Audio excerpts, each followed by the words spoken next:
Hello, welcome back to another FPL video. I hope everybody is doing fine and dandy. We're currently still in the middle of Game Week 17, looking ahead to Game Week 18. As I've been saying a lot recently, there's a lot of planning to be done ahead of the blank Game Week 18 and the double Game Week 19. Today we're going to be looking at a wild card, for those people who've maybe used all of their chips already, spent them all away, or you just fancy a New Year's wild card. Today we're going to be discussing potential options that can get you through the blank and double Game Week efficiently. If you're new out here, please don't forget to hit that subscribe button, hit the like button if you do enjoy the video, and let's get straight on into this one. So first things first, before we get into the drafting of the team value for this team is going to be around 101 to 102 million. That's a fair estimate, I feel, of what people's current team values are or how much money they will have in the bank. I've just got the FPL website open here because it's just going to be a lot of discussion. I'm not going to go with one kind of template, this is the exact team you should go for, but we'll be including a lot of players who I think are must-haves and some that are potential differentials and some that I think you definitely should have, but you also could go without. So first things first, those players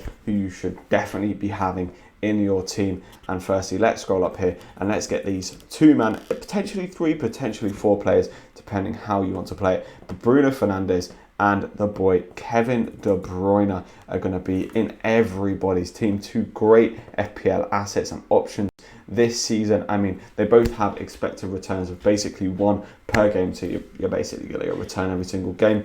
Fernandes has been a very good captaincy option so far this season, and De Bruyne is looking like he is getting there, and a lot of people will be considering hitting that triple captain come double Game Week 19. And so the next player we're going to get in here is, of course, Sonny Boy. Been so good so far this season, one of the highest scoring FPL assets.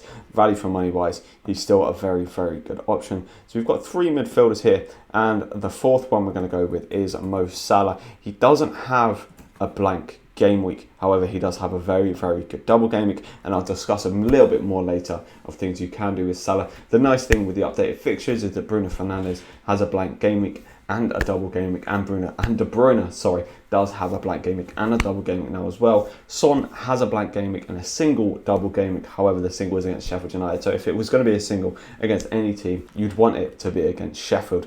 Now, the final midfielder we're going to put in there is Saka. Got a nice little blank game week against a Crystal Palace side who've only kept 2 clean sheets so far this season and been conceding a lot of big chances at only 5.3 million. He really is an enabler that allows you to do a lot more with the rest of your team. And he also has Newcastle in the single game week, so potentially you could keep him for that, or you can move him out. Some moves I will discuss a little bit later on. Now let's take a look at defence, specifically goalkeeper. I think Martinez has got to be in there for me. He's got a blank game week and a double game week. I think he's going to be the best goalkeeping asset this season. A lot of you will probably already have him, so you've got value in him, and there's no reason to take him out. That being said, if you're looking for kind of a single game week goalkeeper, then Carl Darlow looks like a good option, or even Stefan from Manchester City. If he does play, you can maybe have a look at a little bit of a rotation. You can have Stefan, 4.4 mil for that game, and then rotate him out for someone like Fabianski, who's got a very good double game week. But for now, I think Martinez is in there, because for long term, you don't really want to be transferring your goalkeeper in and out. So I think Martinez looks like the best option for the rest of the season. And let's just lob a formal goalkeeper in there as a kind of placement holder. Then we move on to the defence. And I think Cancelo for Manchester City has to be in there for me. He's got a nice blank game week 18 fixture against Brighton, and then 2 pretty decent fixtures against Crystal Palace and Aston Villa in the double. I think Cancelo very good for attacking returns. He's expected the most. Well, he's not actually been that good for attacking returns, but he's expected the most, and they will end up coming. If you want to go for a little bit more of assurance in terms of definitely going to start and will play in pretty much every game for the rest of the season, you can go for Ruben Diaz. However, Cancelo, he's pretty nailed on. He's only really missed one game this season when he came into the Manchester City team. There's a lot of kind of controversy around Mendy, around Walker at the minute, so he's not going to lose his place anytime soon. So I think Cancelo does look like a great option to own. Then the next defender to consider is basically between two for me. It's between Eric Dyer for Spurs, got a blank game week and a decent fixture against Sheffield in the double, or Bailly for Manchester United. He plays against Burnley in the single game week. Is about the same, is actually 0.1 mil cheaper than Dyer, sort of around that 4.9 mil. I don't actually like the idea of going too expensive with the defenders. Cancelo is about as high as I personally would go. You've got Chilwell, you've got like Robertson, Trent for a bit more. If you want to pay that premium, fair enough, but I'm going for sort of cheaper defenders this year. So the player I'm going to put in there is Bailly. He seems to have his spot now in that Manchester United defence, working very well next to Harry Maguire. Got good fixtures, as I say. If we take a quick look at them here, He plays against Burnley in a single game week, a nice fixture to target. Then Liverpool and Fulham, not too, the Liverpool game you probably won't be expected a clean sheet, but the Fulham one you probably can. And then Sheffield United at home after that is a good fixture. And up until about game week 25, they don't have bad fixtures at all. So definitely a good option there. Then the next defender we're going to go for, specifically targeting the blank game week 18, is Kieran Clark for Newcastle. Newcastle play against Sheffield in the blank game week, so I think that's definitely a team to target in order to get returns. Newcastle against Sheffield. Sheffield have looked woeful going forward and defensively so far this season, so I think that is definitely a decent pick. We'll discuss a little bit later as well potential transfers you can make with him. Although, after the double game week, he doesn't have particularly bad fixtures, not the best, but also not the worst. Arsenal for the double game week, however, it doesn't look like the best one. And now we're going to bring in a man targeting specifically as well at the single blank game week. That's Tyreek Mitchell. I'm a Palace fan, and I'll tell you what, we look so much better defensively when he is in the team. Against Arsenal, you probably won't expect necessarily to get a clean sheet, but this is all about enabling yourself to have a starting player for the blank game week 18 and also giving yourself the funds to do other things a bit further up the pitch. I think Mitchell looks like a good option, and Palace's fixtures after the double game week, as we look here, aren't particularly bad. Here it's not too bad of a run. If you want a budget option to play, is a good option. And then here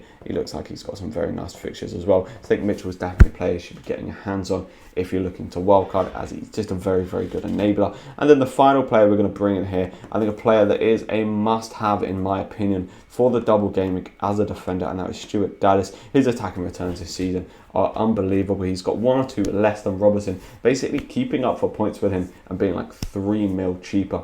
I think Dallas is a very, very good option for that double game. It doesn't have a blank game week 18, but targeting that double game week specifically looks very good. And also, talking of targeting the double game week, we're going to lob his teammate Patrick Bamford in there as well. Another must-have player in my opinion. He's got very good double game week 18 fixtures. Brighton at home, Southampton at home, so he definitely can score goals in those games.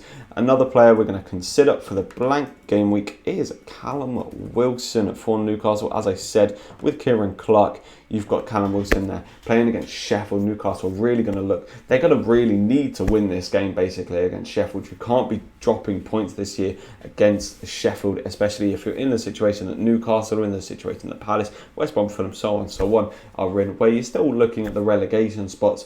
You definitely need to be beating a side like Sheffield, and a player of Callum Wilson's quality can definitely score against them. And the final spot we're going to fill is Brewster. Obviously, he's a 4.5 mil player. As this team at value right now comes in at 108 million, if you do have a bit more money in the bank, you can consider maybe going for someone a little bit more expensive who is playing in the blank game week. So you can maybe go for Fabio Silva. You can maybe go for Christian Benteke for Crystal Palace. You can maybe go for Christian Benteke for Crystal Palace, or you can maybe go for McGoldrick, because the idea is that this third striker will be playing in the blank game week, and then you'll be rotating the other options around in terms of the bench options. So if we look here, the amount of players we've got for the blank game week thus far, we've got Martinez and then 4 defenders here, so that's 5 players. Then we've got Fernandes, De Bruyne and Son, 8 players, and then Wilson and Benteke, making us up to 10. So how do we get the 11th player in there for the blank game week?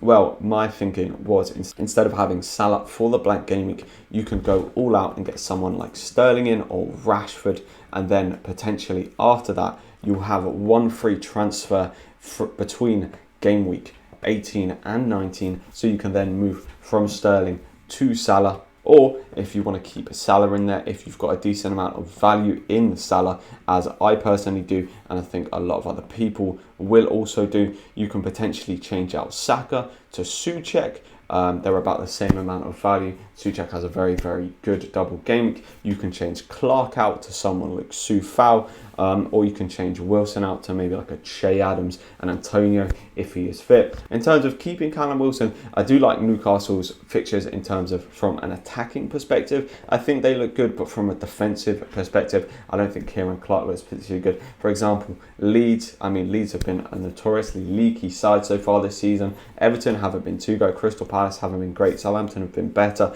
but these kind of fixtures here, I'd feel for an attacker aren't too bad for it, but for a defender, I don't think they are particularly great. But there's a lot of options you can do there with that one transfer. You can go Sterling to Salah if you want that blank gaming spot here. You can also, you know, if you want to keep Salah in there, go Saka to Soucek, Clark to Soufal. There's a lot of options that you can do in there as well. You could potentially have a double up on the Newcastle defence, go DeAndre Yedlin instead of Dallas, and then bring Dallas in for the double. There is a lot of options that you can do in there, but this is kind of a template of sort of how I would look to build my teams. Obviously, there are many different options that you can put in the same places, but I think this is a good starting point if you're looking for that New Year's FPL Game Week 18 wildcard.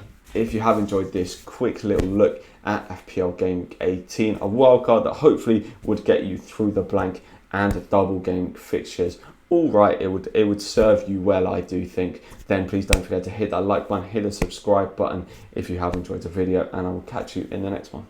See ya.